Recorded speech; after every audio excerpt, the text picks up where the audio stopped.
So are you thinking about hiring a life coach for yourself or maybe becoming one? Check out this video about the pros and cons of life coaches. Hi everybody on Education Monsters, I am Aurelie and I've recently experienced both situations actually. I have been followed by a life coach for now 3 months and the goal was to complete a 10-session program in about 3 months. And meanwhile, I also got an online professional certification to become a life coach. So let me tell you about what it's like to be on both sides.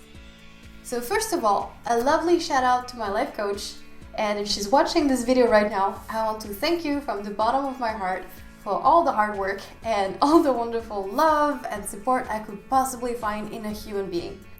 At first, I was not explicitly looking for a life coach. I knew I wanted to build my own education company after teaching for so many years, and I knew I wanted to get out of the rat race and not have a boss, and I just didn't know how. So 3 months ago, my prayers have been answered, and a friend of mine told me about life coaching. So my life coach actually came up to me because a friend paired us up.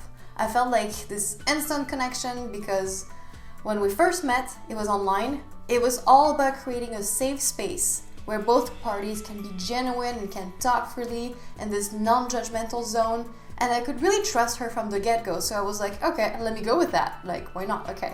So because I didn't know how much about her life, I knew enough from that initial introduction that I knew it would be somebody that I can aspire to become. Like I can look up to her and say, I want advice from you because you've got the guts to go after you want, shamelessly, confidently, and I want the same thing for myself. So I'm going to listen to you and do what you tell me to do.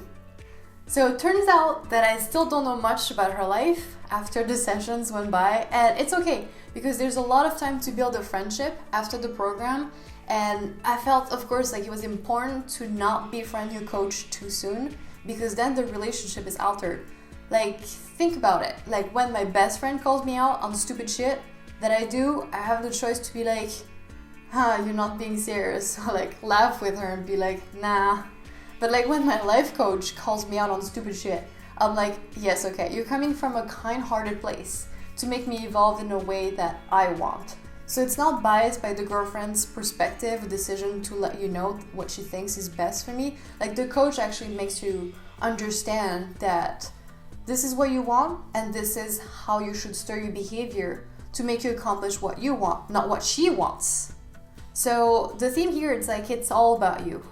And it sounds like it's being a little narcissistic because when we talk, it's all about your goals, it's all about your future, your potential, your happiness, your time management.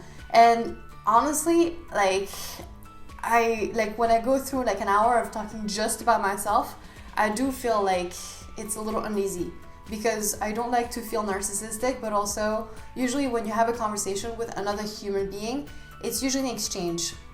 So I hear about your stories, I hear about your life, whatever, and then you hear about mine, and so we communicate this way. But so in this program, it was all about me. So this is where I had to switch my mindset because I think especially women are used to giving all their time to others that they don't even realize what they want and what makes them happy. Not everyone, but a lot of us like to please others and make sure that we project the right image of ourselves, that we actually don't pay attention to the time passing by and it's been so many years and like, what have you done all year?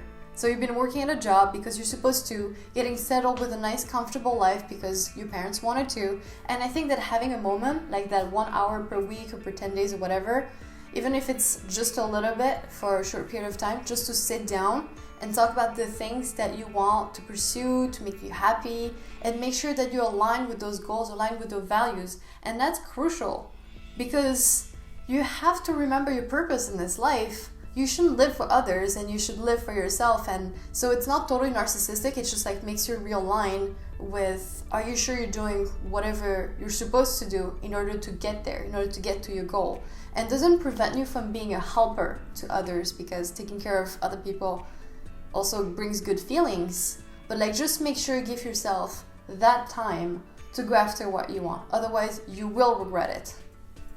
So in my opinion, life coaches are really great accountability partners and I have a pretty strong character. I speak my mind a lot, but sometimes it's just speaking, like chatting in the air. And my friends know that I want to build a company, but it's been like a year of procrastinating because I just didn't know where to start. I was so afraid of change. I was afraid of failure, afraid of success, afraid of judgment, afraid of anything. So there's a lot of fears holding me back.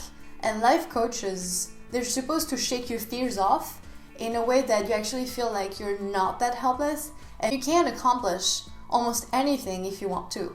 You just have to make sure you follow through with the homework that she or he gives you and you're motivated enough to want to get out of your situation. So having a meeting with someone on a regular basis will give you deadlines for your accomplishment. And I used to not start things because I was a perfectionist, and I still kind of am, but like having that deadline makes you stop perfecting forever. So you have that meeting on Friday, you're working your best until that Friday, and then you move on to the next homework, but you don't dwell on that task forever because perfectionism will make you stagnant. So what I personally like about life coaches is that it's very different from counseling. And here's a very important point. Life coaches are not a substitute for counseling. So before I knew all the existence of life coaches, I saw multiple therapists, like in France, in the States, and in Canada, and I didn't feel the same connection. Usually therapists will help you solve something from the past, some trauma. They can also help you with your mental health and some disorders. And counselors have gone to school. They've gone to grad school and they have extensive training closer to like the medical field. But life coaches, they're not trained to deal with those disorders. Like what they offer is support, but no treatment and no medication. So don't expect that. And you don't even need a certification to become a life coach. And here's my next point. In North America, life coaches aren't required to follow any sort of training. I went on Udemy and found a few coaching trainings and it was around like $20 to $50, which was very reasonable. And you can become certified in just a few hours of following those online courses, which makes it not super legit, but maybe it is. Like it depends on how you view it. You just need to go and listen to someone else talk on a video to make you certified. Like here, you're the only person who can answer that. But I feel like I learned a lot from the course, which was complementary to a lot of things that I've learned from my psych degree. And I was really happy about that because it was a good refresher also on the self-help books that I've read and I've learned over time. And the danger here is that, yeah, anyone can do it. Anyone can call themselves a coach, and it can be dangerous if they're selling you some abstract concept, like unlock your future, unlock your potential. Like, what does it even mean?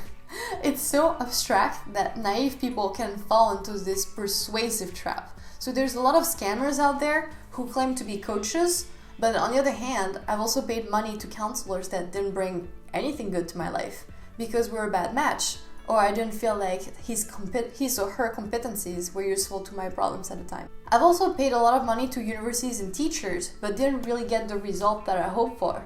So I'd say that getting a piece of paper to prove that you've gone through some sort of courses can help you, yes, with credibility, but it's only the surface, because the real credibility is the client's results and how you can become a real impact in your field. So make sure you're doing your research. It's the most fundamental thing if you want someone you can trust to achieve the results that you want.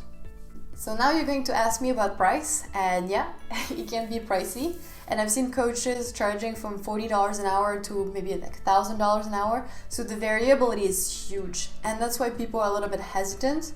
But can you really put a price on your happiness and achieving your dream goals?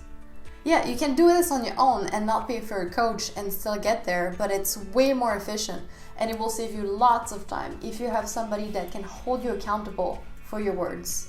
So if you're thinking about becoming a life coach yourself, the coaching industry is definitely growing, so it's a good investment because especially now with the pandemic and with the lockdown, people are craving social interaction, and a lot of people lost their job and they're thinking about redirecting their careers. So after a long career doing the same thing, they might not know where to start a new passion, and especially millennials, they're now looking for fulfillment rather than just finding a job just for the money. So they want to accomplish their goals more than ever. And it's the right time to get a coach so that you're not wasting your time if you want to help others with their life. And here's the last advice that I want to give you is to find your niche. So lots of coaches can work on a broad audience because when you train, when you have that certification, whether it's online or through a real course, it's like doctors, like so you can study general medicine, you could also specialize, and through certification you can also find that specialty that you want to to get to know more. So finding your niche will also make you more valuable, and I've had this discussion like so many times with people. It's like when you can combine several skills at once and be multidisciplinary, it makes you a badass. And so here's the bottom line. Life coaches are not scammy, but there are scammers everywhere. So like in every field, you'll find experts and terrible people. So don't be afraid of a bad coach more than you would of a bad dentist. Coaching certification is somewhat unregulated in North America because you don't need any diploma to practice coaching, but it seems more controlled in Europe. So go check that out if it makes you more reassured, because coaches over there are recognized by the government as being a regulated profession. And I personally don't mind a life coach who doesn't have a certification, because although the courses can give you very good tools to learn about some techniques, in the end, what I liked about that coaching process or experience, it's the connection that you build with another human being who holds you accountable for your goals. So it's a person who's going to ask provoking questions to make sure that your values are strong. So make sure that you also sort of have this sort of admiration feelings for that person, because then you will tend to listen to them more. And so they'll also make sure that you don't end up derailing on a side project out of fear. So like make sure it's someone you can connect with. It's because that person is not supposed to judge you, but if you feel like you're really trusting that person, then you'll feel like you'll open up even more, and that's gonna activate the process even faster. I would recommend the life coaching, but make sure to find the right one for you, because I can't really tell you who to pick, because what works for me may not work for you and vice versa. So good luck with that, and I hope it clarifies some thoughts that you may have had about life coaching. Thank you. Bye.